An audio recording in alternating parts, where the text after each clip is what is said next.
Hi students, how are you? All of you are right now. I think all of you are doing good. চলো আজকের ভিডিওতে কি হতে চলেছে, গত ভিডিওতে যেটা দিয়েছিলাম অ্যাফার্মেটিভ এবং নেগেটিভ যে পার্টিকুলার যে অন কিলিং এ ট্রি থেকে যে একটা কবিতা পোর্শন থেকে কত ধরনের অ্যাফার্মেটিভ এবং নেগেটিভ হতে পারে, সেই জন্য আগামী আসছে যে পরীক্ষা সেই পরীক্ষার জন্য যে কত ধরনের হতে পারে সেই সমস্তগুলো দেওয়া হয়েছে। আজ যা করছি, আজ যে ক্লাসটার জন্য আজ ভিডিও তৈরি করছি, যে আর বাদবাকি যে সমস্ত কবিতাগুলো রয়েছে সেখান থেকে যে সমস্ত অ্যাফার্মেটিভ নেগেটিভ টাইপ হতে পারে এবং হাইলাইটেড যে সমস্ত যে অ্যাফার্মেটিভ এবং নেগেটিভগুলো রয়েছে আজকে সেটা নিয়ে হচ্ছে আমরা ডিসকাস করবো এবং অ্যানালাইসিস করে বুঝবো যে কীভাবে অ্যাফার্মেটিভ থেকে নেগেটিভ, নেগেটিভ থেকে অ্যাফার্মেটিভ হতে পারে। চলো আজকের যে ক্লাসটা হতে চলেছে, তোমরা এই লাইনটা থেকে বুঝতে পারছো হি smile is like an infant, এটা অ্যাকচুয়ালি উইন দ্য ভ্যালি থেকে নেওয়া হয়েছে। আর এই লাইনটা আমাদের কি করতে হবে, নেগেটিভ বানাতে হবে, যেহেতু এখানে অ্যাফার্মেটিভ সেন্স রয়েছে এটাকে আমরা নেগেটিভ বানাবো। চলো আমরা কিভাবে নেগেটিভ করব, আগে বুঝে নিই যে সেন্টেন্স কনস্ট্রাকশনটা কেমন রয়েছে। প্রথমত দেখো হি স্মাইল, এটা আমরা সাবজেক্ট ধরে নিতে পারি, ইজ হয়, লাইক যেমন, যেমন মিনস মতো অর্থে ব্যবহার করা হচ্ছে, অ্যান্ড ইনফেন্টস মানে কি, শিশুর ন্যায়, একটা শিশুর ন্যায়। তো এই কথাটাকে আমরা এইরকম ভাবে লিখতে পারি নেগেটিভ। তাহলে নেগেটিভ দেওয়ার জন্য আমরা এই যে ভার্ব বেছে নিচ্ছি, একটা অক্সিলারি ভার্ব, আমরা জানি নট যেখানে বসে অক্সিলারি ভার্ব অবশ্যই থাকতে হয়। আমরা যদি হি স্মাইল ধরে নিই, স্মাইল ইজ নট, এই পর্যন্ত ক্লিয়ার। লাইক এখানে মতো অর্থে ব্যবহার করা হচ্ছে, ঠিক শিশুর মতন। তাহলে যদি আমি লাইকের জায়গায় আনলাইক করে দিই, অপোজিট করে দিলাম, তাহলে এখানে কি দাঁড়াচ্ছে, আনলাইক অন্যরকম নয়। তাহলে ডাবল নেগেটিভ করে আমরা কিন্তু এটা পরিবর্তন বা একে হচ্ছে অপোজিট করে আমরা পরিবর্তন করতে পারি, দ্যাট অফ অ্যান ইনফ্যান্ট। এইভাবে আমরা চেঞ্জ করতে পারি, আমরা অ্যাফার্মেটিভ থেকে নেগেটিভে চেঞ্জ করতে পারি। অর্থাৎ কোনো এক শিশুর হাসির সঙ্গে তার হাসিটা অন্যরকম নয়, তার মানে হচ্ছে একই রকম। আমরা বুঝতে পারলাম এটা কিভাবে অ্যাফার্মেটিভ থেকে নেগেটিভ করা যায়। চলো নেক্সট গ্রামারটা কি রয়েছে, নেক্সট যে গ্রামারটা রয়েছে সেটা ভালো করে দেখো।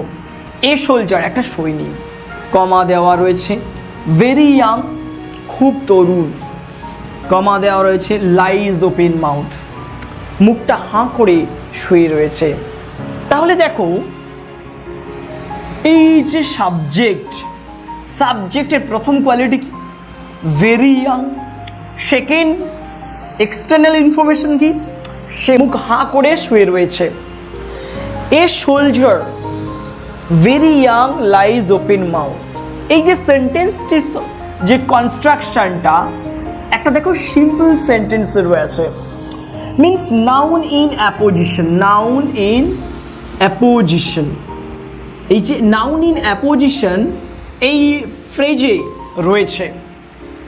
ভালো করে দেখো, আমি যদি এটাকে কমপ্লেক্স করি, অর্থাৎ a soldier who is very young, দেখো a soldier who is very young, okay, lies open mouth, okay, আমরা সুবিধার্থে একটু বিশ্লেষণ করে করছি। a soldier who is very young lies open mouth, আমরা এটাতে কিভাবে করলাম, হু আছে মানে কমপ্লেক্স সেন্টেন্স, অর্থাৎ এখান থেকে এই পর্যন্ত একটা কমপ্লেক্স সেন্টেন্স হয়ে গেল। ভালো করে বোঝো, কমপ্লেক্স সেন্টেন্স হতে গেলে আমার একটা সাবজেক্ট এবং প্রেডিকেট লাগবে, এখানে কিন্তু তাই বর্তমান। তাহলে এটা কিভাবে হলো, এটা নন ডিফাইনিং রিলেটিভ ক্লজ দিয়ে আমরা কিন্তু করলাম, এটা হচ্ছে নন ডিফাইনিং রিলেটিভ ক্লজ। তাহলে এখানে যদি আমি পরিবর্তন আনি তাহলে কি আসবে, আমরা এই যে ইজ ভেরি ইয়াং, ইজের কাছে আমরা কি ঢোকাবো, নট রেখে দেবো। তার মানে দাঁড়াচ্ছে a soldier who is not, দিয়ে দিলাম ভেরি ইয়াং। এই অংশটাকে আমি যদি বলি old enough. A soldier who is not old enough lies open mouthed. আমরা এই রকম ভাবে নেগেটিভ করতে পারি। তাহলে দেখো একটা সৈনিক যে খুবই তরুণ শুয়ে রয়েছে মুখটাকে হাঁ করে, একটা সৈনিক যে খুব বয়স্ক নয় শুয়ে রয়েছে মুখটাকে হাঁ করে। আমরা এই রকম ভাবে অ্যানালাইসিস করে একটা গ্রামারকে অ্যানালাইসিস করে আমরা বুঝবো অ্যাফার্মেটিভ থেকে নেগেটিভ, নেগেটিভ থেকে অ্যাফার্মেটিভ কিভাবে হচ্ছে। চলো নেক্সট গ্রামারটা কি বলতে চাইছে। তাহলে স্টুডেন্টরা দেখো ভালো করে এই সেন্টেন্সটা কিভাবে হয়। চুটকিতেই আমরা কিন্তু অ্যাফার্মেটিভ থেকে নেগেটিভ, নেগেটিভ থেকে অ্যাফার্মেটিভ করতে পারি। আগের সেন্টেন্সটি ফলো করো যে এই সেন্টেন্সটি অ্যাফার্মেটিভে আছে না নেগেটিভে আছে। ভালো করে দেখো যে আমরা নেগেশন যদি সাইন দেখতে পাই একদম চোখ বন্ধ করে ভেবে নিতে পারবো যে এটা নেগেটিভ রয়েছে।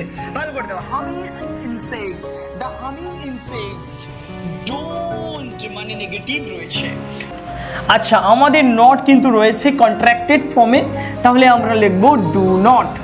আমরা যদি বের করে নিই ডু নট, তাহলে যেখানে নট উঠছে তাহলে ডু থাকার কোনো দরকার নেই, ঠিক না বলো? তাহলে the humming insects don't disturb his rest. তাহলে আমরা লিখতে পারি দ্য হামিং ইনসেক্ট। এই পর্যন্ত একদম কনফার্ম। তারপরে কি করব ভালো করে দেখো, humming insects leave his rest undisturb. আনডিস্টার্বের জায়গায় কি করব undisturb. The humming insects leave অর্থাৎ গুঞ্জিত বা গুনগুনে পতঙ্গরা ছেড়ে দেয় তার বিশ্রামটাকে অবিব্রতভাবে, অর্থাৎ শান্ত রাখে। আমরা এইরকমভাবে উল্টে করতে পারি। ক্লিয়ার ব্যাপারটা? চলো নেক্সট গ্রামারটা কি রয়েছে আমরা দেখে নিই। তাহলে নেক্সট গ্রামারটা দেখো কিভাবে হচ্ছে। বাট দাই মানে তোমার, এটা একটা পোয়েটিক্যাল টার্ম, এটা একটা পোয়েটিক্যাল টার্ম, মিনস ইয়োর। দাই ইটারনাল, ইটারনাল দাই ইটারনাল সামার অর্থাৎ তোমার চিরন্তন গ্রীষ্ম। গ্রীষ্ম মিনস বিউটি, বিউটি। এটা একটা poetic, shall I compare thee to a summer's day, এরকম একটা কবিতা থেকে নেওয়া হয়েছে। আর আমরা এই ধরনের যে লাইনগুলো থেকে আমরা কি পাই affirmative to negative, negative to affirmative. Shall not fade, fade মানে বিবর্ণ হয়ে যাও, শ্যাল নট ফেড বিবর্ণ হবে না।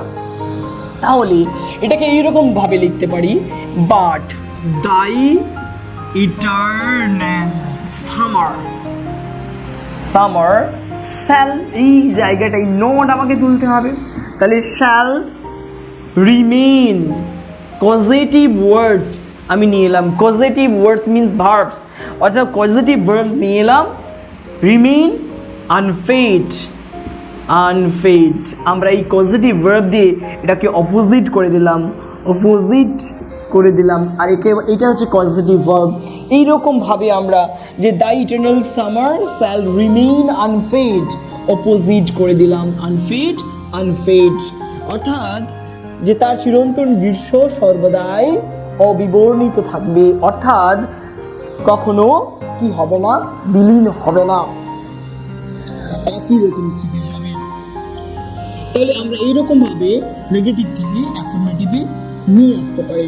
চলো নেক্সট গ্রামারটা কি রয়েছে দেখি। চলো আজকে নেক্সট সেন্টেন্সটা দেখি। পোয়েট্রি অফ আর্ট, পৃথিবীর ছন্দ একটা কবিতা রয়েছে তোমাদের, একটা যে পাঠ্যক্রমে একটা কবিতা রয়েছে দ্য পোয়েট্রি অফ আর্ট, এটা থেকে আমি নেওয়া হয়েছে, এটা থেকেই নেওয়া হয়েছে লাইনটি। The poetry of art is never dead, কখনো মরে না, তাই তো? তাহলে দেখো এটা কিভাবে হবে। The poetry of art is never dead, never means negation sign রয়েছে, তার মানে অ্যাফার্মেটিভে নিয়ে যেত। তাহলে ভালো করে দেখো, দ্য পোয়েট্রি অফ আর্থ,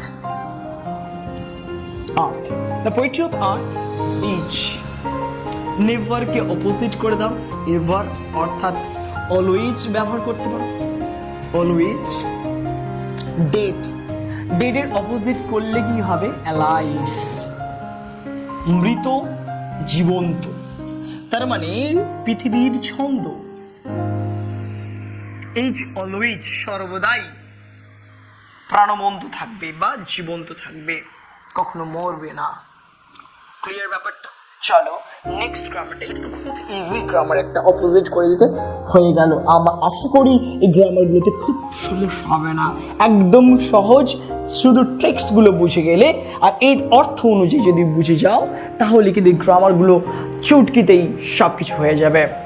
চলো নেক্সট গ্রামারটা কি রয়েছে দেখো। নেক্সট গ্রামারটা কি রয়েছে? The poetry of earth is seizing never, যে পৃথিবীর ছন্দ কখনো শেষ হয়ে যায় না। ক্লিয়ার ব্যাপারটা? তাহলে মানেটাও বোঝা গেল। আমরা দেখে নেব construction. Never cease, the poetry of earth is never ceasing, কখনো শেষ হয় না। তো এটাকে আমাকে চেঞ্জ করতে হবে, যেহেতু নেভার কথাটা আবার দেওয়া আছে। তাহলে আমরা লিখতে পারি the poetry of earth is seizing, আমি যদি লিখি সিজিং অর্থাৎ seizing never, is continuing forever, অর্থাৎ পৃথিবীর ছন্দ অবিরাম চলতে থাকে, কন্টিনিউইং ফরএভার, চিরদিনের জন্য চলতে থাকে। তাহলে বোঝা গেল কিভাবে আমরা এই যে পরিবর্তনটা করছি, এই নেভারের জন্য আমি কিন্তু ফরএভারটা ইউজ করতে হলো, ফরএভার বা অলওয়েজ আমরা ব্যবহার করতে পারতাম, এখানে কিন্তু ফরএভার ব্যবহার করা যাবে। চলো গ্রামারগুলোকে এইভাবে শিখি। তো এইরকম ভাবে আমরা কিন্তু পরিবর্তন করতে পারি খুব হাইলাইটেড এই সমস্ত গ্রামারগুলো, যেগুলো বারংবার কোয়েশ্চেন পেপারে দেখতে পাওয়া যায়। এই সমস্ত গ্রামার নিয়ে আজকের অ্যানালাইসিস। চলো, যদি ভিডিওসগুলো যদি ভালো লাগে অবশ্যই একটা লাইক করে যেও আর সাবস্ক্রাইব করো যদি পরবর্তী ভিডিওগুলো পেতে চাও। চলো নেক্সট গ্রামারটা কি রয়েছে দেখো, তোমরা দেখো ভালো করে যে নেক্সট গ্রামারটা কি রয়েছে। He has never done with his delight means আনন্দ, তার আনন্দে সে ক্লান্ত হয়ে পড়ে না। অ্যাকচুয়ালি অ্যাকর্ডিং টু পোয়েম, কবিতা অনুসারী, অ্যাকর্ডিং টু দ্য পোয়েম, যদি কবিতা অনুযায়ী ধরা হয় তাহলে ডান, সে কখনো সে ক্লান্ত হয়ে পড়ে না আনন্দে। তাহলে দেখো ভালো করে কিভাবে আমরা চেঞ্জ করছি। আমরা অলরেডি পেয়ে গেছি নেগেটিভ, তাহলে এটা নেগেটিভ সেন্টেন্স থেকে আমাকে অ্যাফার্মেটিভ করতে হবে। চলো আমরা কিভাবে করব। তাহলে দেখো, he has never done with his delight, এই কথাটা বলেছে। তাহলে আমরা এইরকম বলতে পারি, হি ইজ অলওয়েজ